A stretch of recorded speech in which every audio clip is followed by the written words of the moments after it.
بسم الله الرحمن الرحيم والحمد لله رب العالمين وصلى الله وسلم على سيدنا محمد النبي الأمي وعلى آله وأصحابه أجمعين. اللهم علمنا ما ينفعنا وانفعنا بما علمتنا وزدنا علما نافعا يا كريم. أما بعد، فنكمل في دروسنا من كتاب مختصر القدوري للشيخ أبي الحسين أحمد ibn Muhammad al-Ma'rouf al-Quduri rahimahullah ta'ala. Nous continuons dans notre cours dans le livre Mukhtasar al-Quduri du Cheikh al-Imam Abu al-Hussein Ahmad fils de Muhammad, connu sous le nom de al-Quduri rahimahullah ta'ala. Nous avons terminé donc le chapitre du gain usuraire, de al-Riba. Et on a mentionné revenir sur un point important qui est le dernier point mentionné dans le chapitre du riba dans son Mukhtasar.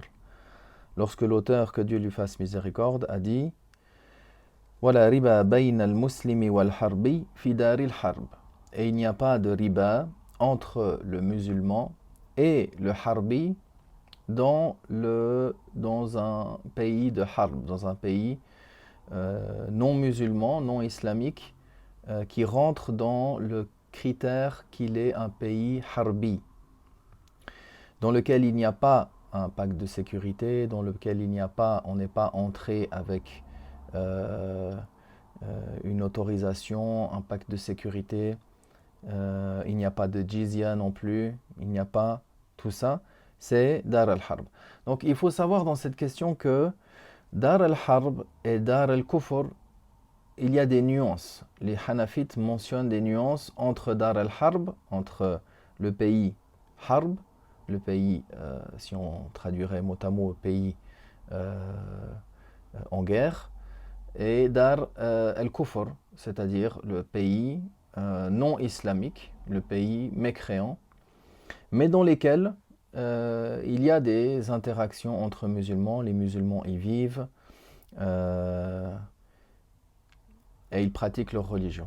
Tout d'abord, les savants ont défini Dar al-Harb par le pays non musulman dans lequel les non-musulmans empêchent les musulmans de pratiquer leur religion.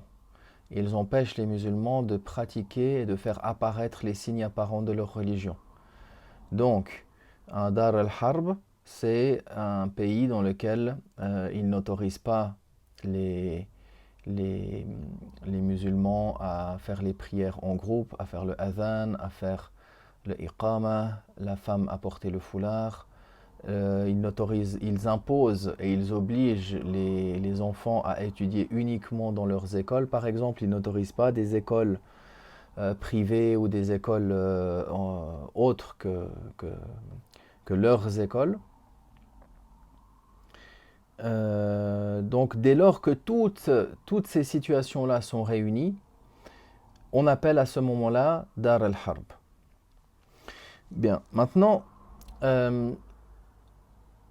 certains savants ils ont mentionné qu'actuellement il n'y a quasiment pas de Dar al-Harb, de pays non musulmans qui sont soumis aux règles de Dar al-Harb, à part quelques exceptions,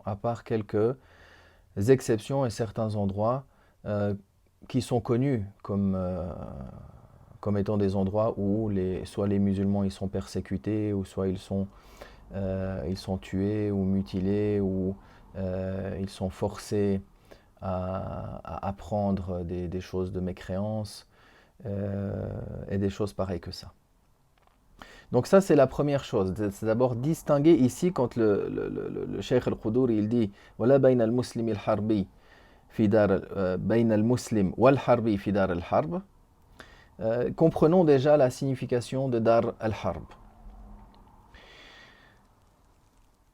Donc si toutes ces conditions-là sont réunies et qu'on est effectivement dans un Dar al-Harb, alors on peut faire le contrat on peut faire une vente de 1 dirham contre 2 dirhams par exemple. On peut faire un prêt où il y a une usure. Mais le musulman, lui, il est gagnant. Il le fait avec le non-musulman et le musulman, il est gagnant.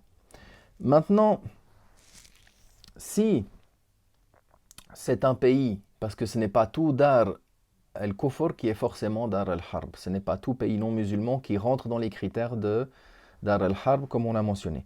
Si c'est seulement un pays non musulman, alors il y a beaucoup de savants qui ont dit les jugements sont les mêmes que les jugements chez les Hanafites sont les mêmes que pour un pays musulman, c'est-à-dire que ces contrats usuriers ne sont pas valables.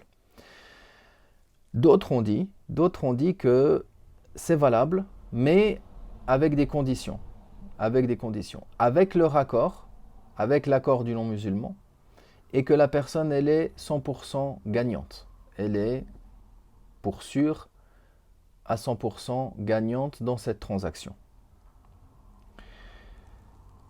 Donc en fait, il y a beaucoup de détails et même les savants que j'ai contactés et que j'ai questionnés sur ces sujets-là, ils ont répondu que c'est un sujet qui est très profond, qui demande beaucoup de recherche et qui demande beaucoup de précautions, de ne pas se précipiter. Pour cela, il ne convient pas de prendre en considération certains qui se précipitent justement dans cette question et qui généralisent le sujet en disant, dans un pays non musulman, le musulman, s'il fait un contrat usurier avec le non-musulman et qu'il sait qu'il est gagnant, alors il peut le faire. Le fait de généraliser comme ça ne convient pas. Ça ne convient pas parce qu'il y a vraiment beaucoup de détails et il convient de prendre chaque chose les unes ou chaque cas les uns après les autres. Il ne convient pas de faire une fatwa généralisée de cette sorte-là. Donc bien sûr, le mieux d'éviter ces genres de contrats-là. Et si la personne elle est dans une situation spécifique, alors qu'elle demande aux gens de science, qu'elle demande aux savants, concernant son cas particulier, mais qu'elle ne prenne pas en considération une quelconque fatwa qui permettrait d'une manière générale, sans aucun détail, sans aucune distinction, la généralisation de cela. Donc si c'est dans Dar al-Harb, on dit que ça reste du cas par cas, mais selon les cas, il y a des savants qui ont dit oui, la personne, si le musulman il est gagnant à 100% et qu'il fait cela avec l'accord du non-musulman, dans un pays non musulman, alors cela est valable.